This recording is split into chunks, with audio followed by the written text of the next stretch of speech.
আজ অনেক দিন পর তোমাদের সঙ্গে রান্নার রেসিপি শেয়ার করছি। আশা করি তোমাদের ভালো লাগবে। শীতকাল প্রায় দোরগোড়ায়। এই সময় ভর্তা খেতে কিন্তু খুব ভালো লাগে। তাই আজ তোমাদের সঙ্গে সেই ভর্তার রেসিপি শেয়ার করব। আর আশা করি আমার ভিডিওর থাম্বনেল দেখে বুঝেই গেছো আজকে তোমাদের সঙ্গে শেয়ার করব সিম ভর্তার রেসিপি। চলো তাহলে দেখা যাক। প্রথমে সিম, ধনেপাতা ও লঙ্কা ভালোভাবে ধুয়ে নিয়ে কুচি করে কেটে নিতে হবে। এরপর একটি বাটিতে সরষা ও পোস্ত ভিজিয়ে রাখতে হবে। তারপর ব্লেন্ডার জারে ভিজিয়ে রাখা সরষা ও পোস্ত, কেটে রাখা সিম, ধনেপাতা ও লঙ্কা সবগুলো দিয়ে ভালো করে ব্লেন্ড করে নিতে হবে।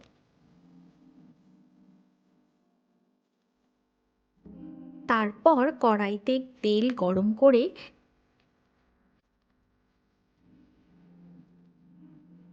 তাতে কালো জিরে ও লঙ্কা কুচি ফোড়ন দিয়ে ব্লেন্ড করে রাখা মিক্সচারটা ঢেলে দেব।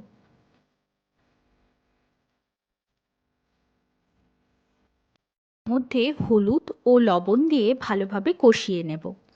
কিছুক্ষণের মধ্যেই দেখা যাবে জল শুকিয়ে সুন্দরভাবে তেল বেরিয়ে এসেছে। ব্যাস, তাহলেই কিন্তু আমাদের ভর্তা রেডি হয়ে গেছে।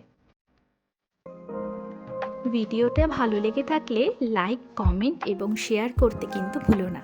দেখা হচ্ছে পরবর্তী ভিডিওতে।